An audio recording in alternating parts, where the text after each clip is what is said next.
A partir de agora, você reza refletindo o Evangelho do Dia, com Monsenhor Lucas Batista. O Senhor esteja convosco. Proclamação do Evangelho de Nosso Senhor Jesus Cristo, segundo São Marcos. Início do capítulo 6, do versículo 1 ao 6. Naquele tempo, Jesus foi a Nazaré, sua terra, e seus discípulos o acompanharam. Quando chegou o sábado, começou a ensinar na sinagoga. Muitos que o escutavam ficavam admirados e diziam: de onde recebeu ele tudo isto? E como conseguiu tanta sabedoria? E esses grandes milagres que são realizados por suas mãos? Este homem não é o carpinteiro, filho de Maria e irmão de Tiago, de José, de Judas e de Simão?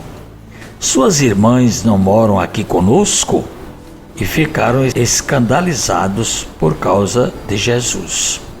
No entanto, Jesus lhes dizia: um profeta só não é estimado em sua pátria, entre seus parentes e familiares. E ali não pôde fazer milagre algum. Apenas curou alguns doentes, impondo-lhes as mãos. E admirou-se com a falta de fé deles.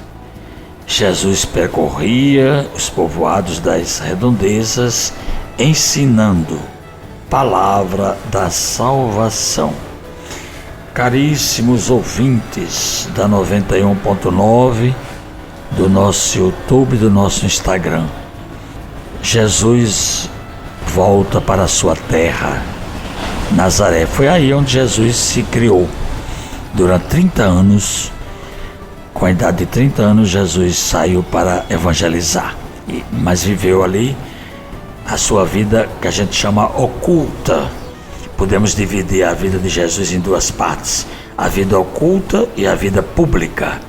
A vida pública durou 3 anos, justamente quando ele saiu para, começando a ensinando nas sinagogas e andando pelas redondezas, aquelas cidades da Galileia, atravessando o mar para outra parte, para os pagãos.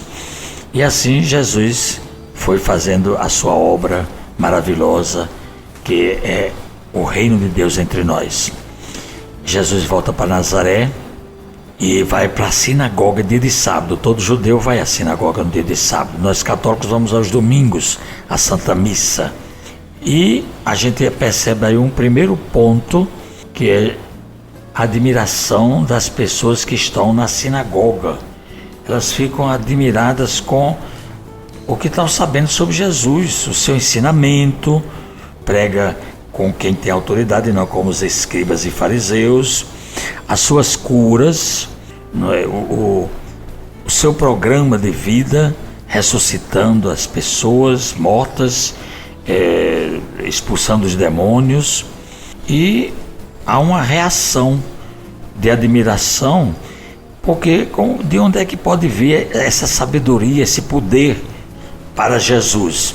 É como hoje em dia, a gente vê uma pessoa do campo, assim, um agricultor, e que é um homem sábio. Como pode ter sabedoria aquele homem que só sabe trabalhar na roça, ou então cuidar de porcos, ou então cuidar de animais? E como é que tem tanto para dizer para nós?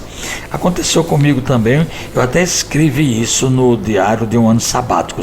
Quem tem esse diário pode ler. No evangelho que eu estava lendo, só tinha uma pessoa assistindo, era na missa, e a pessoa era muito simples, que eu conhecia, não é? Aí eu li o evangelho e eu disse, comigo mesmo, eu digo, eu não vou pregar, eu não vou falar, porque ele não compreende, né, o que eu vou falar aqui. É uma pessoa muito simples. E quando foi depois, a pessoa chegou para mim e foi comentar o evangelho daquele dia.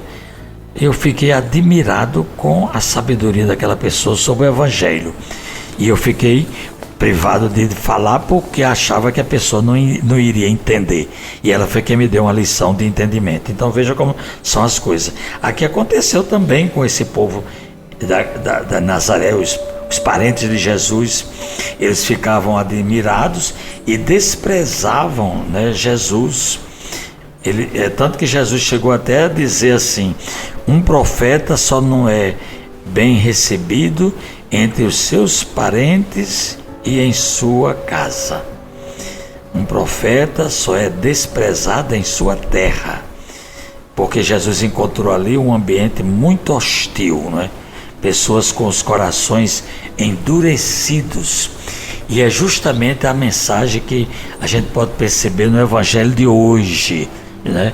Jesus sentiu que aquelas pessoas, elas estão apegadas às suas ideias antigas, às suas convicções, né?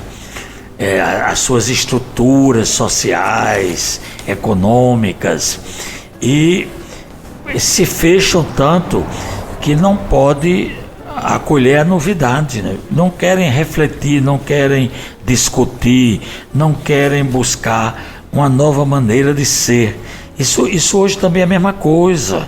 O Evangelho está sendo falado a toda hora para todas as estruturas e sistemas existentes na sociedade, mas há um fechamento, um endurecimento, e as pessoas estão convictas das suas ideologias, dos seus pontos de vista, do seu entendimento, da sua sabedoria, da sua cultura, e elas não querem mudança, não é? No sentido de buscar cada vez mais uma vida digna, um progresso integral, não somente lucro, não é? Que às vezes a gente só pensa nisso, mas no sentido de ver as pessoas com saúde, com situações equilibradas, né? Vivendo com felicidade, com alegria, podendo educar, não é, bem os seus filhos.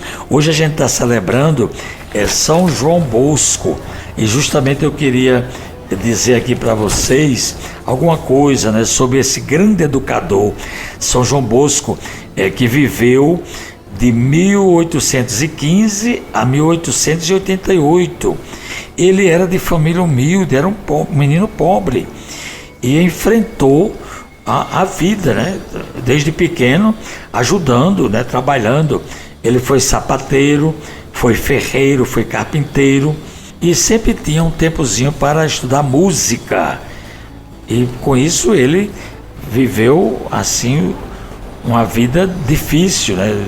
Mas estudava, mas se esforçava e se preocupava com as coisas de Deus.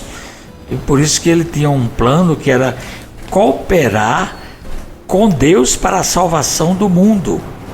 E por isso que ele, na época, se voltava muito para as crianças e os jovens abandonados. É tanto que quando ele se tornou sacerdote, ele terminou fundando a congregação dos padres salesianos, que é uma inspiração em São Francisco de Sales, cuja festa a gente celebrou agora há poucos dias, que é o patrono dos jornalistas.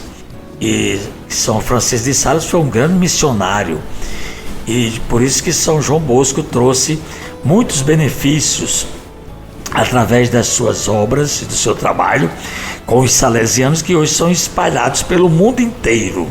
Vamos pedir que os salesianos, vamos rezar por eles, para que eles continuem essa obra de São João Bosco, não esquecer os humildes, os pequenos, os simples, os analfabetas, as crianças abandonadas, e de fato que a obra dos salesianos seja dirigida nesse sentido. E por isso que nós rezamos dizendo: ó Mestre, bendito sejas, porque inspirastes teu servo e educador Dom Bosco a retirar da vida inútil muitos jovens e oferecer-lhes condições favoráveis para uma vida digna e agradável a Deus. Amém. Acabamos de ouvir São Marcos, capítulo 6, do versículo 1 ao 6. Você ouviu o Evangelho do Dia, com Monsenhor Lucas Batista.